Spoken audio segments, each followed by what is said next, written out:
Retour à notre vieux conflit, le conflit israélo-palestinien, qui est l'objet de l'émission du jour. Nous sommes avec Mamadou Diouf, historien, journaliste consultant en communication islamologue. Également avec Dr Ekwe Foli, historien lui aussi, politologue universitaire, président du mouvement panafricain Alaga. Et puis Kossi Habib Bartafolabi, spécialiste en communication, écrivain journaliste.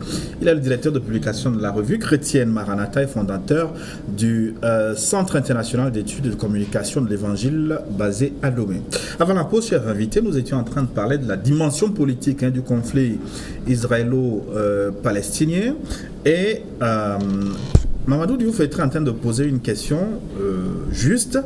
Alors, en décidant de créer l'État d'Israël en 1947, pourquoi jusqu'alors la Palestine n'a pas été créée comme État, en tout cas, Dr Follet? Oui. Alors, la décision des Nations Unies n'a pas été acceptée par le monde arabe, par les Palestiniens. Ce soir, le soir du cas, c'est le 14 mai 1948, lorsque David Ben Gourion proclame cette création en Palestine, c'était comment on l'appelle, le Nakda. Ça veut dire la grande catastrophe. Il n'avait jamais accepté, il n'aurait jamais accepté. Et donc, comment voulez-vous qu'il y ait création de deux États dans un contexte où il n'y a pas d'entente? Puisque les États, il faut poser des bornes territoriales. Et il faut se mettre d'accord sur le partage des ressources. Qui prend tel côté? Alors, il n'y a pas d'entente. L'État, les Israéliens ou les Juifs n'avaient qu'une seule option, faire une guerre. Et cette guerre, la première guerre sanglante, plus de 700 000 réfugiés, exilés palestiniens, qui ont pour 4 directions. Le nord, le Liban, la Syrie, à gauche, la Jordanie et la bande de Gaza, qui était sous contrôle égyptien. Donc, la guerre a commencé. Les Palestiniens ont dit qu'ils veulent revenir sur leur terre. Le principe de la division en deux. Vous savez, la résolution des Nations Unies n'a pas été acceptée, comme je l'ai dit, par la Palestine. Et donc, ce n'est pas possible qu'on crée deux États. La création du second État, de l'État palestinien, ne peut advenir qu'à travers un rapport de force. Et en effet, ce qu'on appelle le septembre noir, le premier et le second, et le Fatah, avec leur leader, Yasser Arafat, toute la résistance qu'il y a eu, les détournements d'avions, tout cela, c'était pour combattre, c'était en fait pour regagner leur terre. Le problème, c'est que les Palestiniens veulent regagner leur terre. Et donc, il n'y a pas d'État palestinien. L'autorité, disait qu'il n'y a pas de président, parce que pour les Palestiniens, le conflit n'est pas fini. Le conflit finira lorsque l'État juif sera complètement détruit. Oui, mais est-ce qu'il ne serait pas plus intéressant pour les Palestiniens de reconnaître Israël aujourd'hui et de garder une partie du territoire palestinien? Parce que si on voit le plan de partage même, aujourd'hui, la Palestine, le reste de la Palestine est totalement grignoté par Israël. Oui, mais c'est pourquoi, si la technique peut ramener ils ont montré tout à l'heure une carte en vert et en blanc où il y a l'évolution des territoires palestiniens. S'ils ramènent la carte, les gens vont voir ce qui se passe aujourd'hui. Déjà, le plan, voilà, c'est la carte. La première carte est tout en vert. Ça s'appelle Palestine. On n'y a rien ajouté. La deuxième, il y a du vert qui devient Palestine.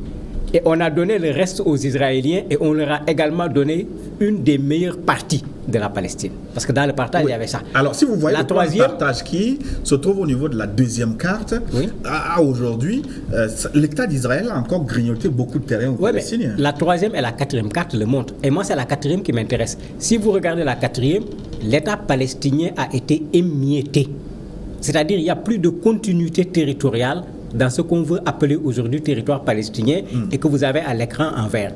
C'est-à-dire que quand tu es en Palestine, de temps en temps, tu traverses le territoire israélien. C'est les points de contrôle que vous voyez tout le temps où il y a tout le temps des problèmes. Je crois qu'il faut arrêter l'hypocrisie internationale par rapport à ce problème. Les Nations Unies ont créé un problème. Il faut qu'ils prennent leurs responsabilités jusqu'au bout. La déclaration de Trump ne fait que relancer. Oui, de créer, de reconnaître Jérusalem comme la capitale. Ça ne fait que relancer un problème. Contrairement, c'est comme s'il n'a pas créé un problème, ça ne fait que relancer un problème. Depuis que ce problème a commencé, on a laissé les Israéliens prendre les territoires palestiniens. les gens n'ont jamais condamné sérieusement. On parle toujours de gel. On demande aux Israéliens de geler. Imaginez-vous que quelqu'un vienne pour prendre une partie du territoire togolais. On va demander aux Togolais de geler. Arabes contre le petit Israël. Mais Israël, elle les a gagnés. Non, il n'y a jamais eu de coalition arabe. Il n'y a jamais eu de coalition arabe contre Israël. Au contraire, les Arabes. Non. Les Arabes se sont discutés le leadership. Une question à l'évangéliste Afolabi. Alors, une fois que l'État d'Israël a été créé, pourquoi la prophétie ne s'est pas contentée de cet État et elle tente maintenant de faire disparaître toute la Palestine? Vous savez que suite à la guerre des 6 jours, Israël est parvenu presque à reprendre la totalité de la Palestine. De Jérusalem. Et les Nations Unies se sont opposées à cela et ils ont voulu maintenant diviser le Jérusalem en deux. Une pour la Palestine, une partie pour, c'est-à-dire le Jérusalem Est pour la Palestine et Jérusalem Ouest pour Israël. Et c'était encore une prophétie biblique qui s'accomplissait. Parce que la Bible disait que Jérusalem serait une coupe d'étourdissement pour les nations. C'est bien écrit dans la Bible. Une coupe Zacharie 8, verset 2. Donc, Zacharie 12, verset 3. Et vous voyez que il dit, voici, je ferai de Jérusalem une coupe d'étourdissement pour tous les peuples d'alentour, et aussi pour Juda dans le ciel de Jérusalem. En ce jour-là, je ferai de Jérusalem une pierre pesante pour tous les peuples. Tous ceux qui la soulèveront seront meurtris, et toutes les nations de la terre s'assembleront contre elle. Et c'est cette prophétie qui s'accomplit maintenant. Ouais. Donc, moi, je dis que c'est ce que Dieu a dit qui doit s'accomplir, quelles que soient les politiques, les stratégies des hommes politiques, tout ça. Oui. C'est ça qui s'accomplit. Oui, docteur Foley, pourquoi on laisse Israël faire? Non, en fait, ce qu'on appelle Israël, c'est l'appendice d'un système mondial. Ce n'est pas qu'on laisse Israël faire, c'est que personne aujourd'hui ne peut s'opposer à ce que fait l'État d'Israël. Pourquoi? Parce qu'ils ont presque tous les moyens diplomatiques, militaires, économiques pour imposer ce projet. Je vous signale que l'État d'Israël est considéré comme le 51e État des États-Unis. Ça veut dire que nous avons en fait les États-Unis, c'est une partie des États-Unis qui se trouve au Moyen-Orient. Le bras des États-Unis. Voilà. Et il y a des lobbies, de grandes lobbies aux États-Unis qui qu'est-ce qui fait la proximité, cette proximité identitaire entre les États-Unis et Israël? C'est ça là, c'est le même flux que j'expliquais, c'est le peuple khazar, c'est le même peuple. Les États-Unis sont dirigés par une élite juive. Et c'est la même élite qui a monté l'État d'Israël. Faites attention. Parce que pour ceux qui connaissent l'histoire du peuple khazar, il y a un temple qu'on appelait la Maison Blanche. Je vous dis, la Maison Blanche existait, c'était le temple du Khan des Khazars. À la destruction de l'Empire, le vœu des Khazars est de reconstruire ce temple quelque part, dans ce qu'on appelle la Nouvelle-Jérusalem, quand vous voyez l'histoire de la naissance des États-Unis, depuis l'Angleterre. Donc cette maison des Khazars a été reconstruite aux États-Unis. C'est ce qu'on appelle la Maison Blanche.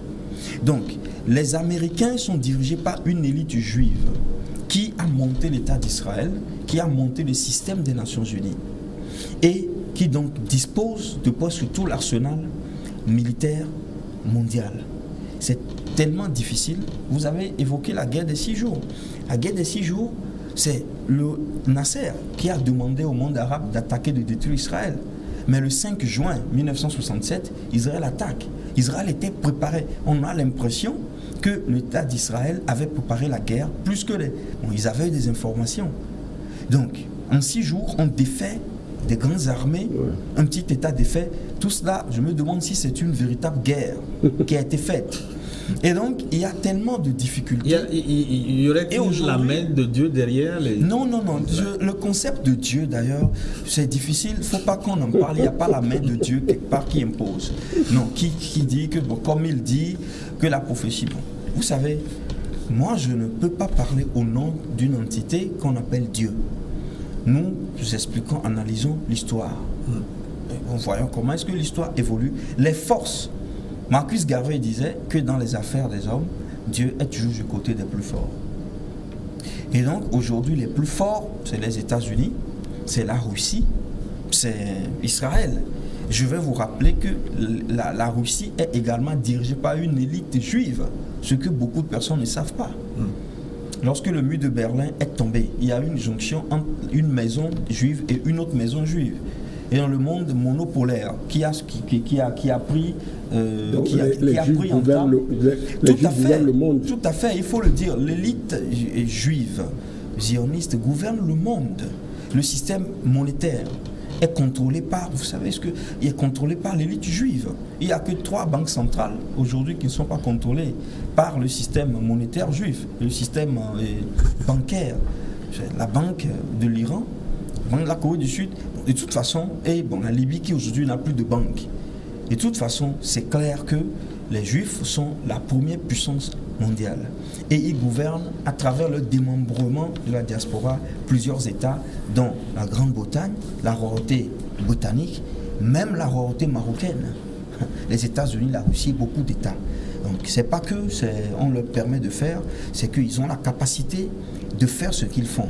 Et la guerre qui est aujourd'hui enclenchée, c'est cette guerre-là entre les Juifs et les Arabes. C'est la guerre qui continue, ou notamment entre ce qu'on appelle le nouvel ordre mondial et l'islam. Parce que le projet, c'est que l'islam soit complètement démantelé et soit inexistant. Est-ce que c'est possible, la Diouf? Non, ce n'est pas possible. Il est vrai qu'en l'état actuel des choses, les rapports de force sont plutôt du côté des Juifs, et même cela, c'est en fait lié au fait que le monde musulman lui-même s'est émietté. Parce que l'Iran, qui se trouve à côté d'Israël, n'est pas un petit pays. Et qui est déterminé à détruire Israël complètement. L'Arabie Saoudite, qui se trouve à côté, n'est pas un petit pays. La Syrie a été détruite, on ne peut plus en parler. L'Égypte, qui est là avec ses 100 millions de population, n'est pas un petit pays. Le problème aujourd'hui se trouve dans le fait que dans ces pays musulmans, vous avez une véritable schizophrénie qui s'est installée. À la tête de ces pays, vous avez des gens qui ne représentent en rien leur population. Et je pèse bien mes mots. Ils ne représentent en rien leur population. Allez en Égypte et interrogez les Égyptiens. Sans les armes, ils sont prêts à aller en Palestine pour combattre. Sans les armes, ils sont prêts à aller en Palestine pour combattre. Et celui qui est censé représenter la volonté du peuple égyptien, c'est celui qui bloque, même quand les Égyptiens veulent aider les Palestiniens. Avec de la nourriture et des médicaments, on bloque le point de passage de Rafah pour que les gens puissent amener des choses à Gaza, parce que Gaza vit actuellement sous un blocus. Sur le plan international, le blocus est quelque chose d'interdit. Qui ne sait pas qu'il n'y a pas un blocus à Gaza? Qui ne sait pas? Mais personne ne réagit. Les pays musulmans auraient pu le régler. Mais quand les pays musulmans sont dirigés par des gens qui eux-mêmes sont à la solde de ceux-là qui sont les soutiens des sionistes, parce que je ne dis pas des juifs, je dis bien des sionistes, parce qu'il faut faire la part des choses. Vous avez des juifs en France, vous avez des juifs aux États-Unis qui dénoncent l'action de l'État d'Israël aujourd'hui. Donc il ne faut pas qu'on fasse de confusion là-dessus. Mais comment voulez-vous que les deux aient le même maître et que les deux ne fassent pas la même chose? Et c'est la raison pour laquelle les choses sont là, hein, les moyens sont là pour régler la question d'Israël. Un des moyens, c'est le pétrole. Vous vous rappelez de ce qui s'est passé en 1970.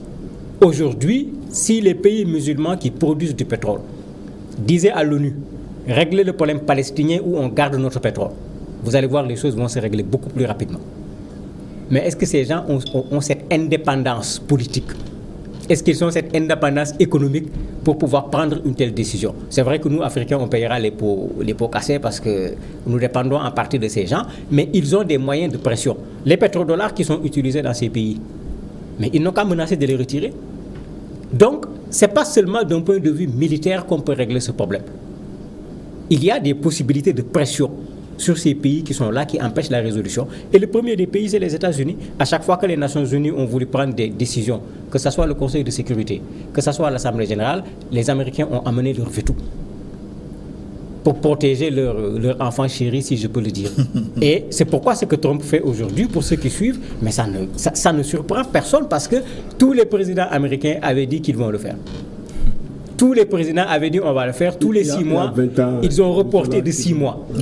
C'est lui qui l'a fait parce que lui, il en avait besoin pour remporter les élections. C'est simple. C'est pourquoi à un certain moment, quand il s'est rendu compte que la façon dont il se présentait, il ne risquait pas de remporter les élections, il a franchi le Rubicon en disant aux gens parmi ses promesses électorales, je vais reconnaître Jérusalem comme étant la capitale. Et il l'a fait. On va évoquer le statut de Jérusalem dans un instant, mais vous m'avez tendu une perche. Quelle solution finalement pour le conflit israélo-palestinien? Je commence avec vous. Y a-t-il un dénouement biblique à cette crise? Non, le Évangéliste Afolabi. Pour le moment, je crois qu'il n'y aura pas de dénouement biblique. Nous acheminons. Comment cela va-t-il finir? Oui, certainement, il y aura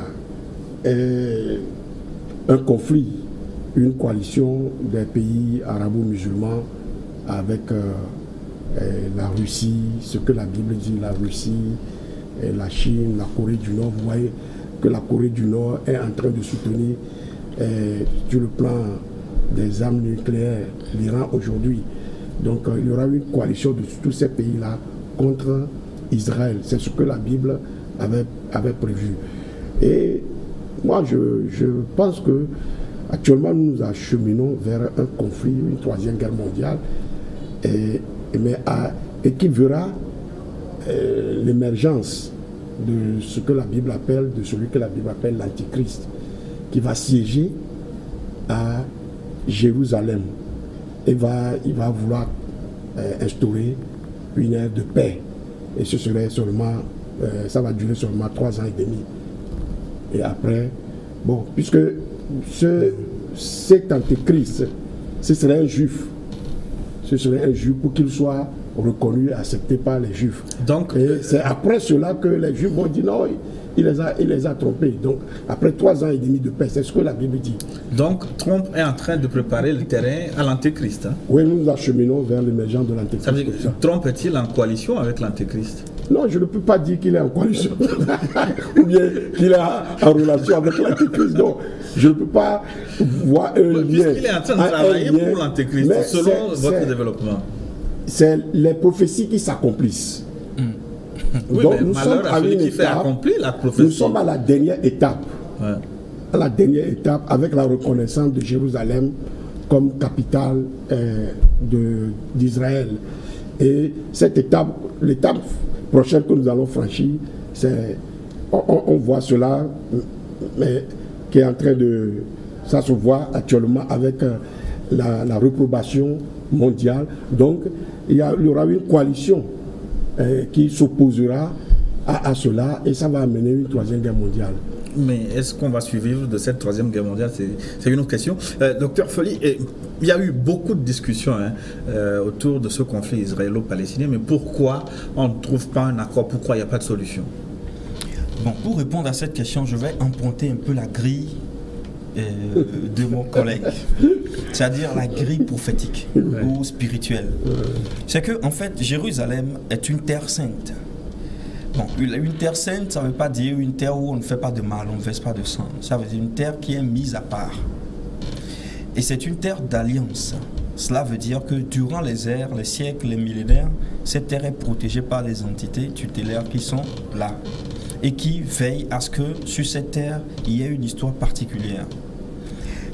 De ce point de vue, il n'y aura pas de dénouement possible, sinon un dénouement qui va mettre en relief l'histoire de cette terre, c'est-à-dire l'accomplissement de cette alliance sur cette terre. Je l'avais dit au début, les Arabes et les Juifs qui sont en train de se battre pour cette terre n'en sont pas propriétaires. C'est une terre qui appartient au monde négro-africain de tous les temps. Bon, maintenant, il a parlé de l'Antichrist et de la prophétie. Je suis pratiquement d'accord avec lui lorsqu'il parle d'une troisième guerre qui peut avoir une déflagration mondiale. autour de la question de Jérusalem. Parce que le monde juif va combattre avec le monde arabe. Ça va venir. Et on ne peut pas l'éviter. Parce que je ne vois pas de voie de résolution pacifique dans cette crise. Un côté va devoir anéantir l'autre. Mais lorsqu'il parle de l'antéchrist de 3 ans et demi, je voudrais lui rappeler que c'est leur interprétation des prophéties de Daniel et de l'Apocalypse qu'il est en train. C'est une fausse interprétation. L'Antichrist et les 3 ans et demi fois 2, les 7 ans dont on parle, c'est-à-dire la dernière semaine de Daniel, dont il est en train de parler, s'est déjà déroulé dans le temps. Bien sûr, beaucoup de chrétiens aujourd'hui croient, je crois que il y aura un antichrist qui viendra et qui va faire une alliance avec le peuple juif pendant 3 ans et demi. En fait, l'alliance ne sera pas respectée et il y aura un conflit entre l'antichrist et le peuple juif et il y aura donc à la fin la destruction de l'antichrist. Parce qu'ils lisent cela dans Apocalypse entre le chapitre 10 et le chapitre 13, avec notamment l'histoire de la femme qui part au désert. Mais je rappelle que cette histoire, cette prophétie s'est déjà déroulée. Et celui que vous appelez antichrist, toute considération faite, que ce soit exégétique, théologique ou historique, n'est rien d'autre que M. Antiochus, le Syrien qui a détruit le dernier temple du peuple israélite. Et prophétie qui a suivi cette destruction, c'est la destruction de Damas. C'est un type, nous considérons sur la forme, un type d'antéchrist. Non, l'antéchrist dont on parle dans l'Apocalypse, quand vous faites bien votre lecture, vous faites le croisement avec les derniers chapitres de Daniel, vous comprenez que cette prophétie était déjà passée. Aujourd'hui, nous allons tout droit vers un conflit qui peut devenir mondial. C'est vrai. Qui seront les acteurs de ce conflit? Quels seront les mondes que ce conflit va impliquer? On ne sait pas. Mais le monde arabe, comme il a dit, les Palestiniens l'ont dit. Ils vont tout faire pour reprendre leur terre. Ils n'ont jamais cessé de rêver. Et ils veulent avoir le déchu militaire un jour pour reprendre le terre, n'est-ce pas? Ouais. Ils ont proposé même un plan de partage. Israël. Oui, ils proposent un plan de partage. Je voudrais qu'on passe au dernier sonore. Alors, le 28 mars 2002, la Ligue des États arabes, réunie lors d'un sommet à Beyrouth au Liban, proposait une initiative de paix allant jusqu'à envisager des relations normalisées avec Israël dans le cadre d'une paix globale comprenant l'ensemble des États arabes. L'ensemble des pays arabes, considérés comme très prometteuses à un moment où les affrontements israélo-palestiniens s'enfonçaient dans une rare violence. Ces propositions resteront cependant sans suite. Dans son initiative de paix de 2002, la Ligue arabe s'est engagée à établir des relations normales avec Israël sous certaines conditions. Les États membres demandent le retrait d'Israël jusqu'aux lignes du 4 juin 1967 et souhaitent la création d'un État palestinien. En avril 2013, la Ligue a accepté de reformuler l'initiative, validant désormais expressément le principe d'un échange mutuel de territoires. Un échange qui pourrait permettre à Israël de conserver certaines colonies construites dans des territoires qualifiés d'occupés par l'ONU. Mais il reste de nombreux obstacles avant de parvenir à un accord. Par exemple, le statut contesté de Jérusalem, la poursuite de la colonisation, la question des réfugiés palestiniens, les luttes entre les deux mouvements rivaux palestiniens, le Hamas qui contrôle la bande de Gaza et le Fatah à la tête de l'autorité palestinienne basée en Cisjordanie. Depuis des décennies, politiciens et analystes envisagent les issues possibles au conflit israélo-palestinien. Parmi les solutions avancées, il y a celle à 2 États, la possibilité de créer un seul État binational ou même une solution à 3 États faute de réconciliation palestinienne. Alors, s'il existe tant de pistes pour un dénouement du conflit israélo-palestinien, pourquoi on ne passe pas à l'acte selon vous, El Hadji Diouf? On ne passe pas à l'acte parce qu'en fait, entre ce que les gens disent et ce que les gens font, il y a le contraire. Quand on parle du président Trump qui reconnaît Jérusalem comme étant la capitale éternelle d'Israël, parce que c'est l'expression qu'il a utilisée, et l'expression n'est pas gratuite, elle n'est pas politique, elle est religieuse. Il y a tout un fond derrière cette expression. Vous pensez que les Palestiniens vont accepter que Jérusalem devienne la capitale d'Israël? Ils ne l'accepteront pas. Comment tu peux dire à des gens, je propose une solution, au moment où tu trouves des problèmes, tu viens ajouter des problèmes en disant que tu proposes une solution? Parce que quand il le dit, il dit oui, c'est un fait accompli. Parce qu'après la guerre de 48, Israël a occupé Jérusalem malgré mais les faits accomplis, il y en a beaucoup. Kadhafi était président en Libye, c'est un fait accompli. Quand les gens ont voulu l'enlever, ils ont tout fait, y compris ce qui n'avait rien à voir avec la justice. Les Américains sont maîtres en la matière. Quand ils allaient en Irak pour faire la guerre, quand ils ont demandé la caution des Nations Unies et qu'ils n'ont pas obtenu, qu'est-ce qu'ils ont fait? C'est-à-dire, il faut qu'on dise les choses de façon très claire. Il y a des gens, s'ils avaient voulu régler ce problème allait être réglé depuis fort longtemps. Les Américains en font partie et ils sont grandement responsables aujourd'hui de ce qui se passe au niveau de la Palestine. Cette troisième guerre dont ils parlent, je ne la souhaite pas, j'espère qu'elle n'aura pas lieu, mais quand elle viendra, il faudrait qu'on accepte de dire qui sont les responsables de cette guerre. Parce que dans les textes de nos pays, dans les textes de l'ONU, dans les textes de l'Union africaine, quand on occupe ton territoire, ce qu'on te demande, c'est de te lever et de te battre pour récupérer ton territoire. Ceux qui sont en train de lutter de façon légitime aujourd'hui, c'est le peuple palestinien. Les occupants, c'est ceux-là qu'on appelle aujourd'hui des Israéliens. Mais il faut au moins avoir le courage de dire la vérité et de dire les choses comme elles sont d'un point de vue historique. Il faut avoir le courage également de dire les choses comme elles sont d'un point de vue juridique. Il y a des dizaines et des dizaines de résolutions des Nations Unies qui auraient pu en partie régler ce problème. C'est vrai que les Palestiniens ont refusé. Ils ont raison parce que c'est leur territoire qu'on coupe tout le temps. Mais les Israéliens ont accepté quelle résolution? Ils ont même déchiré une résolution en pleine séance au niveau des Nations Unies. Mais la chose est là. Vous avez 5 millions de Palestiniens qui ne sont pas en Palestine aujourd'hui. La résolution 242 demande que ces gens-là retournent chez eux. Rien n'est fait, rien du tout. Vous avez une partie de la Palestine qui est mise sous forme de blocus. Trouver même un médicament, trouver du lait pour des enfants est devenu un problème. Le monde est là, personne ne dit rien. Et pendant ce temps, on dit aux Palestiniens, soyez sages, ne faites rien. Moi, je soutiens la lutte du peuple palestinien. Ils ont raison de lutter. Ils n'ont pas encore suffisamment les moyens qu'il faut, mais ils ne se laisseront pas faire par Israël. Maintenant, le contexte n'est pas bon parce que l'espace musulman qui aurait pu faciliter la chose, la Syrie est en guerre. Il y a une guerre au Yémen. Il y a l'Iran et l'Arabie Saoudite qui se menacent comme chiens et chats. Alors que la meilleure façon de régler ce problème, c'est de réunir le monde musulman. Si on réunit le monde musulman, que les gens acceptent de façon objective de s'organiser. En fait, le qui, il va être difficile de le dire parce que quand ces choses arrivent, c'est un ensemble d'éléments qui se suivent qui vont pouvoir donner le résultat. On a parlé tantôt de l'Empire ottoman. Ça peut repartir par la Turquie parce qu'aujourd'hui, dans le monde musulman, Erdogan est un de ceux qui parlent de l'islam en tenant compte de ce qui se passe partout. Il est un de ceux qui osent, quand les choses ne sont pas normales, de dire doucement. Mais c'est son droit de rêver de restituer l'Empire ottoman. Ce qui est sûr, c'est qu'aujourd'hui, s'il faut parler de leadership sur le monde musulman, c'est lui qui est au-devant. Est-ce qu'il pourra le faire? Je ne suis pas prophète pour le faire. Et dans notre religion, il n'y a plus de prophètes. Donc nous, on ne se lance pas dans des prophéties pour dire qui va faire quoi. Ce qui est sûr, c'est qu'une des résolutions de ce problème passera par ça. Parce qu'il faut une force suffisamment forte pour équilibrer les choses. Et en ce moment, les gens accepteront de respecter le droit et l'histoire. Avant de passer la parole aux autres, est-ce que ce conflit israélo-palestinien a nourri ce monstre qu'on a appelé entre-temps le terrorisme international, l'État islamique? Mais bien sûr, il l'a nourri. Si vous regardez, parce que les gens ne lisent pas, quand ils font un attentat, ils font une déclaration. Lisez les déclarations.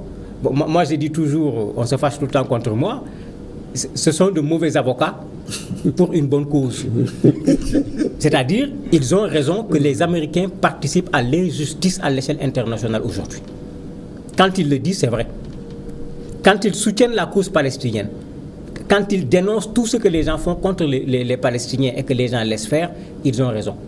Mais si la cause est bonne, eux, ce sont de mauvais avocats. Parce que ce qu'ils font, eux, ça a réglé quoi? Qu'est-ce qu'ils ont réglé? Eux aussi, nous diront que la fin justifie les moyens. Non, la fin ne peut pas. En fait, s'il faut revenir sur la logique de la religion musulmane, la fin n'a jamais justifié les moyens dans l'islam. Dans l'islam, même quand il faut faire la règle, avant même les conventions des Nations Unies, avant le droit international humanitaire, il y avait des règles.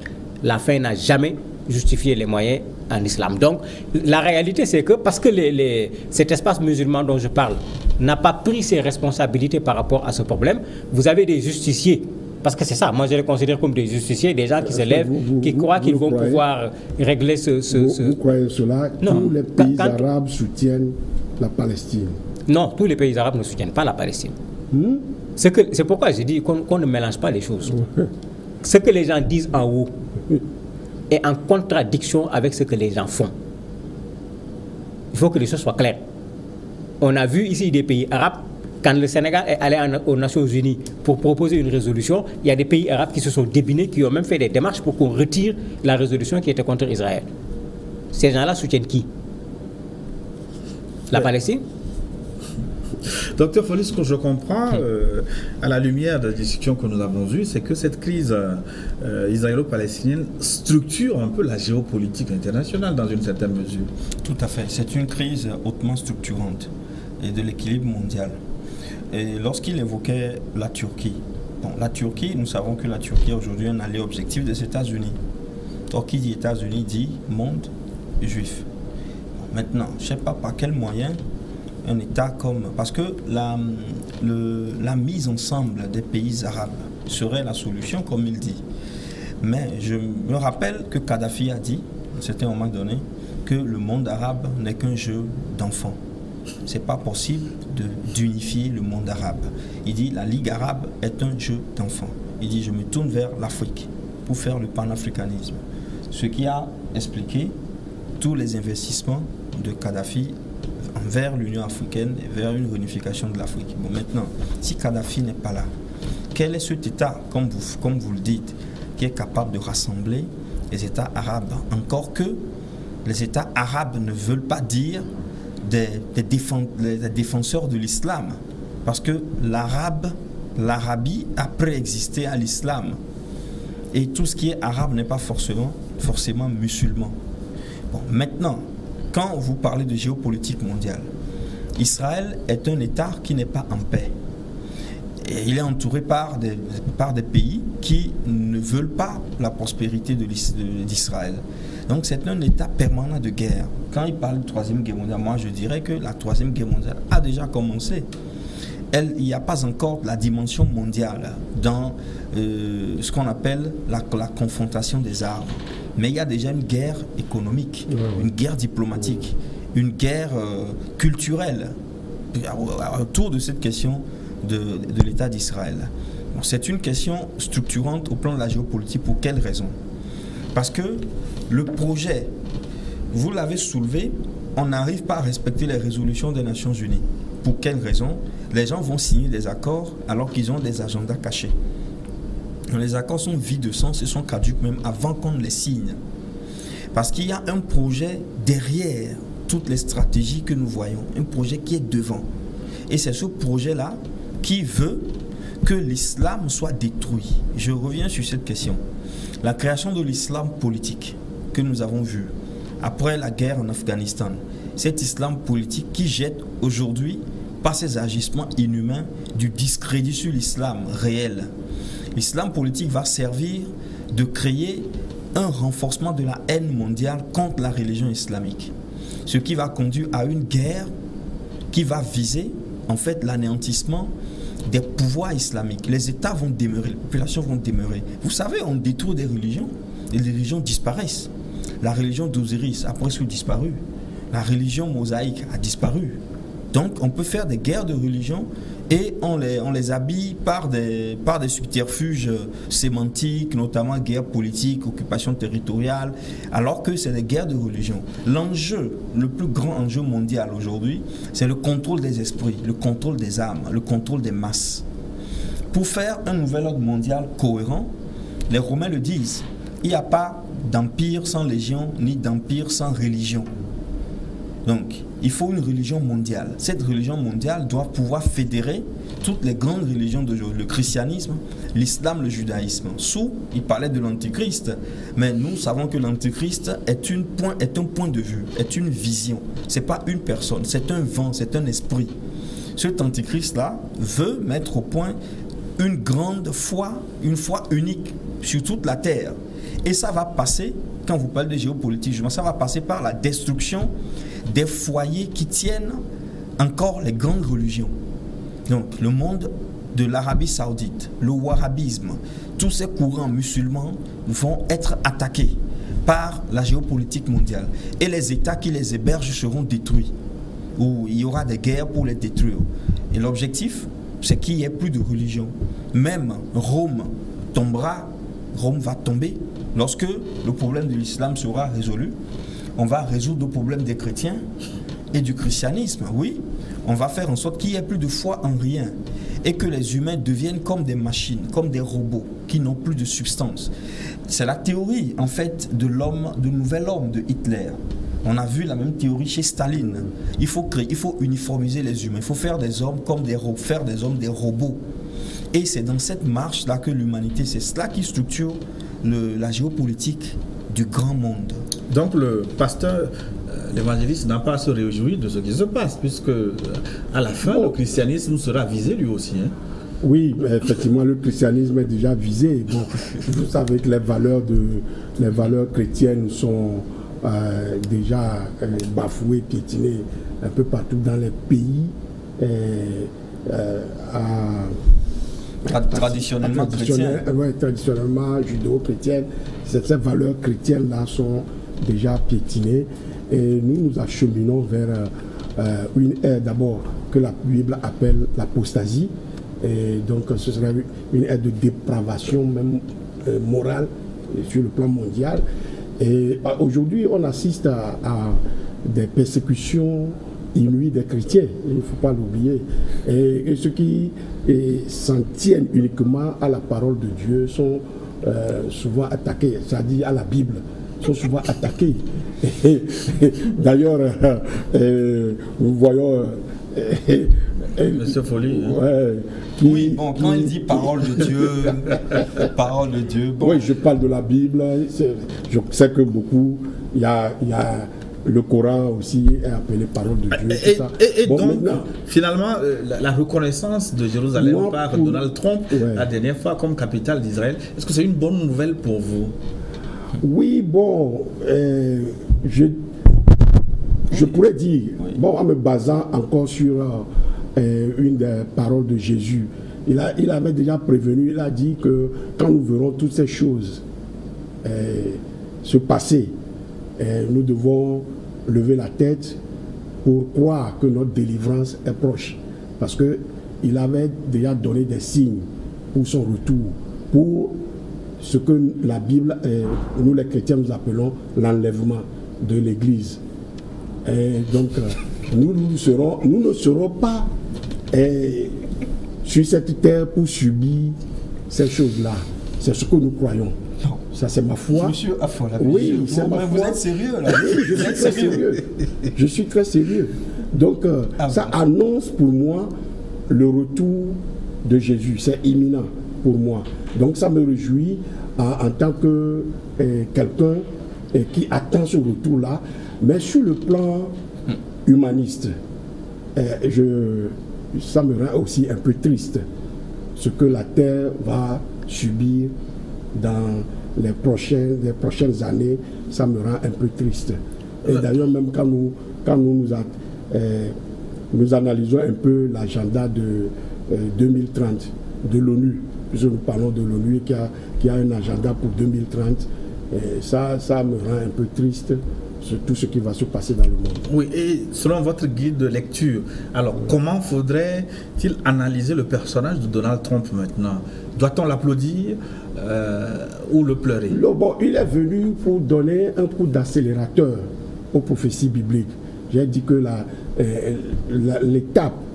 dernière étape que nous attendons, c'est la reconnaissance ou bien la possession entière de Jérusalem comme capitale d'Israël.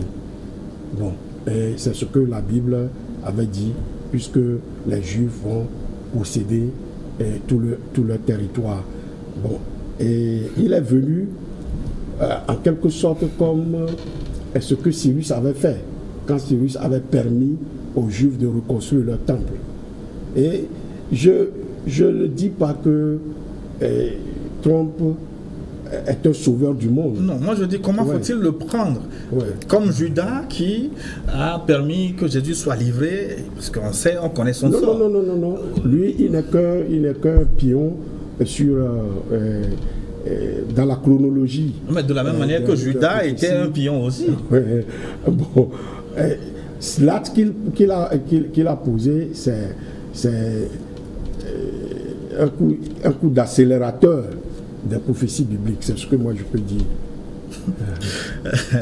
Je n'ai pas à le condamner, lui. Puisque c'est la parole de Dieu qui s'accomplit pour moi. Et ce que Dieu a décidé doit s'accomplir. Donc il doit y avoir quelqu'un toujours qui doit jouer ce rôle-là. Alors, Mamadou Diouf, est-ce que vous êtes à l'aise dans votre peau quand on explique le sort des Palestiniens, le sort des musulmans, parce que la Bible a écrit? En fait, quand j'écoute, je me demande comment croire à de telles choses, parce que bon, j'ai peut-être le défaut d'être historien en même temps quand je regarde les choses. Le rôle de Dieu, ce n'est pas de prévoir l'apocalypse, qu'on écrase les gens, etc. Quand on parle de Dieu, ou bien quand je reviens à ma religion, la religion c'est d'abord de la moralité. Parce que nos actes sont des choses, mais quand il n'y a pas la moralité dans un acte qu'on pose, on peut voir un acte en voulant lui donner une valeur, alors que l'acte en tant que tel n'a aucune valeur. Dans l'islam, c'est pourquoi on dit que les actes ne valent que par l'intention qui les sous-tend. Quand on regarde ce qui se passe actuellement dans le monde, quand on envisage l'apocalypse, quand on va jusqu'à se réjouir d'un Trump qui nous considère, nous, comme la merde du monde, et qu'on veuille le faire au nom de la religion, moi je refuse. Je refuse catégoriquement. Aujourd'hui, s'il y a un problème dans le monde, c'est Trump qui est un problème. Et si on ne fait pas attention, si on le laisse faire, ce n'est pas des prédictions bibliques qui vont se réaliser, c'est des catastrophes qui vont se réaliser. Et quand ces catastrophes viendront, les prévisions bibliques ne changeront rien, les conséquences vont être supportées par tout le monde. Ce que Trump a fait par rapport à Jérusalem, il a remis en cause lui-même des résolutions des Nations Unies. Puisque les Nations Unies n'ont jamais accepté le fait que Jérusalem soit la capitale d'Israël. Même quand ils l'ont fait après la guerre, plusieurs résolutions sont venues après pour demander à ce qu'on retourne à ce qui s'était fait en 1947, le statut international. Mais bien sûr, c'est eux qui sont là-bas en tant que force pour le moment. Parce que moi, j'ai dit pour le moment, parce que contrairement à ce que les gens croient, il fut un temps, c'est l'Espagne qui était la puissance. Ce n'était pas les États-Unis. L'histoire également, c'est ça. Les choses tournent. Je fais partie de ceux qui croient que les choses vont tourner. Et le monde islamique fait partie de ceux qui vont faire tourner les choses. Et tout ce que vous dites, le fait qu'on veuille détruire ce monde, c'est parce que ce qu'on avait dit avec la Chine, c'est la même chose que les gens craignent avec le monde musulman aujourd'hui. Le jour où le monde musulman prendra conscience de ses capacités, de sa possibilité à pouvoir agir sur le monde, parce qu'ils l'ont déjà fait. D'un point de vue historique, ça a déjà été fait. Quand ils le comprendront, quand ils prendront leurs responsabilités par rapport à ce monde, entre autres, la question palestinienne va être réglée. Moi, je ne me casse pas la tête là-dessus. Je ne suis pas un prophète. Je n'aime pas me prononcer sur le futur. Je préfère, dans le présent, préparer les éléments qui permettent à un futur de se réaliser que de vouloir faire de la prophétie en disant qu'il se passera ici ou il se passera là-bas. Ça, j'avoue que je ne le maîtrise pas. Et dans ma religion, on ne prophétise pas. Personne ne pourra régler la question palestinienne. Docteur Folli, on va conclure ce forum avec vous. Bon, vous savez, la question de Trump, c'est comme un match de foot. Quand vous marquez, il y a certains qui sont contents et d'autres qui sont le but, fait du bien et du mal au même moment. Ça dépend de la perspective de laquelle vous voyez les choses. Les chrétiens pensent que, les chrétiens qui croient dans l'illusion que les juifs d'aujourd'hui sont les Israélites de l'Ancien Testament, ils croient, ils supportent l'État d'Israël, quel que soit le mal que l'État d'Israël fait. Je voudrais que les gens aillent à Rafah, et aillent dans tous les camps pour voir un peu ce que subit le peuple dit aujourd'hui palestinien. Humainement parlant, les gens souffrent. Ils souffrent beaucoup. Et une personne qui se dit de Dieu ou qui est chrétienne, donc qui suit les valeurs du Christ, doit pouvoir avoir de la compassion pour d'autres humains qui souffrent ainsi. Il doit pouvoir dire à ceux qui font souffrir ces humains, écoutez, faites attention. On peut avoir de la compassion si c'est le plan de Dieu qui se réalise. Oui. Ça, vous savez, ce qui est bien, c'est de respecter, de suivre ce qui est logique. Bon, maintenant, eux, ils disent, les chrétiens disent que Trump est un héros parce que, selon eux, il accomplit la prophétie biblique. Je rappelle toujours aux chrétiens qui considèrent que c'est une prophétie qui s'accomplit seulement sur la base d'une fausse prémisse, celle-là selon laquelle les Juifs d'aujourd'hui sont l'Israël de la Bible. Bon, maintenant, les Palestiniens, je réfléchis en tant qu'Africain. Moi, je ne suis ni musulman, ni chrétien, ni judaïsant. Je parle en tant que je m'assume dans mon identité africaine. Je dis ceci, au plan de l'histoire, je n'ai pas à défendre des Arabes.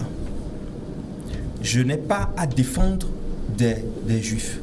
Je n'ai ni à défendre des chrétiens. Parce que toutes ces religions, quand je prends l'histoire de l'Afrique noire, ces religions ont été celles qui ont fait les plus grandes incursions catastrophiques contre les Africains. Les Arabes dont on parle aujourd'hui qui souffrent, c'est possible que c'est le retour du poids karmique qui est en train d'affliger les Arabes. Puisque dans le temps où ils avaient la force, comme il le dit, quand ils avaient attaqué l'Afrique à partir de l'Égypte, ils ont commis des drames, ils ont détruit, ils ont fait des choses terribles. C'est les Arabes qui ont commencé à commercialiser des humains en Afrique. Et c'est eux qui livraient les Noirs aux Européens, avant que les Européens ne viennent eux-mêmes se servir.